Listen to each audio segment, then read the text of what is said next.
Vamos ao episódio 5 da temporada 2, a morte de Rhaenyn Baratheon, que está no campo do fantástico.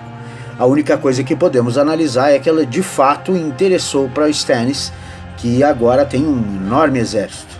Mais uma vez parece que a análise não vai ficar no campo dos matemáticos. Duas frases foram ditas em sequência por dois personagens para dois personagens diferentes.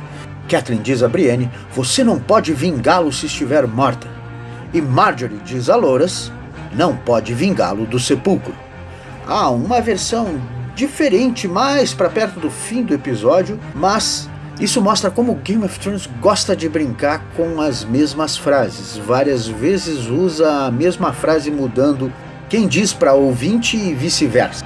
Questionada sobre ser rainha, Margaery responde: "Quero ser a rainha." De Tyrion tem uma frase clássica em todos os tempos, ou pelo menos desde que se inventou o dinheiro. "Eu digo que você dá muito valor ao dinheiro." Para algumas pessoas isso é tão natural que a resposta seria aí quem não dá. Tivemos mais uma cena entre Cersei e Tyrion e parece que houve um esgotamento. Não, é que de vez em quando eu tenho a impressão de que precisa baixar um pouco o tom para os mostrar um pouco mais humanos do que super-heróis. Sempre questionando Stannis, Davos solta mais uma: "Ser leal significa dizer a verdade." Afinal de contas, qual a função de um subordinado, qual a função de um amigo? O que Stannis genericamente responde é: "Verdades duras são uma espada de dois gumes." E uma manifestação ou protesto popular apareceu. Eu ouvi já que essas manifestações nunca tiveram a ver com Game of Thrones, que Game of Thrones sempre foi uma guerra política que não considerava o povo. Mas não, ele está ali, está representado e está se manifestando aqui no 5º episódio da 2ª temporada. Há inclusive um personagem, eu diria dois pelo menos, que já se manifestaram claramente pela intenção de dirigir suas ações em função do povo. Tyrion está começando a sua peregrinações de humilhações. Primeiro do seu pai, agora dos seus subordinados. Mas isso levou a uma cabeça que percebe uma oportunidade para de repente dar um passo à frente e dar dicas para Tyrion talvez cometer a sua maior bobagem. A cena em que Tywin testa a Arya é tensa, é de parar de respirar, tensa, bastante tensa. Na sequência, Arya encontra Jaqen H'ghar, que questiona ela: "Por que isso está certo para você e não para mim?" E oferece 3 mortes a Arya, um dos comentários de um patrulheiro no caminho para enfrentar os selvagens, analisando Samwell Tarly apaixonado. Nada mais medonho do que um homem apaixonado. O que mostra na cena seguinte é um Sam diferente, um Sam ligado num lugar histórico, num lugar que tem uma referência ao passado deles muito importante, um marco histórico para os primeiros homens. Ninguém dá bola para ele, o que mostra que ele se aproxima ao que nós desejamos ser hoje, uma pessoa culta, que conhece e que ao mesmo tempo se apaixona. Daenerys faz um comentário de que começa a perceber como pode manipular as pessoas, ou em especial como pode manipular os homens. Homens gostam de falar de outros homens quando estão felizes. Já perceberam que eu estou misturando frase com cenas, e a cena seguinte sim é com a Daenerys, e tem uma discussão legal sobre moral e ética implícita.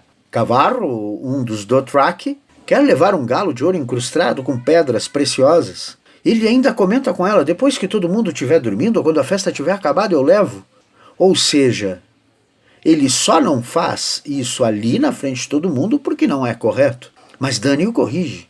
Isto seria antiético, mas ainda, além de ser ético, precisa ter moral. Portanto, mesmo depois da festa acabar, não vão roubar alguém que abriu as portas da cidade e da sua casa para eles que passavam fome. E não é pelo fato de passar fome. Xaros Axon Daros faz um comentário sobre o conservadorismo de uma cidade livre como Carte. Costumes antigos são difíceis de mudar em Carte. Eu diria não só lá. em todo lugar. E Bran, quando autoriza Rodrigues a sair com 200 homens para uma correção em uma vila perto, praticamente está sem quem defenda Winterfell. O que vem por aí? Uma conversa interessante com Osha sobre mentir e omitir e qual a diferença entre as duas, mas o que Bran começa a se interessar é pelo Corvo de 3 Olhos. Jon, ao se oferecer para Corin meia mão, começa a percorrer um caminho diferente. Ele agora é um Ranger, um patrulheiro, um cara que luta, um cara que não fica no castelo arrumando a cama e o almoço dos outros. Lembra quando eu falei que Dany havia mudado a sua curvatura, mudado o seu arco? Pois é, agora tem até uma proposta de casamento do homem mais rico de Carte que a promete todo o seu dinheiro na busca do trono de ferro. Isso obviamente desperta o ciúme em Jorah. E ele combate. Os homens não ficam ricos dando mais do que ganham. Ele quis dizer que Xaro tem interesse mais do que se casar? E Jorah ainda diz que Dany ainda é uma inocente nesse aspecto, mas uma mulher forte quando fala em liderança e preocupação com o povo. E dá um título raro, muito raro. Séculos se passam sem alguém como Daenerys. O ciúme nas decisões de cada um. O episódio termina com Arya recebendo o primeiro pagamento, a primeira vida, um torturador de Tywin Lannister. Das cenas, eu vou ficar como preferida neste episódio o protesto popular.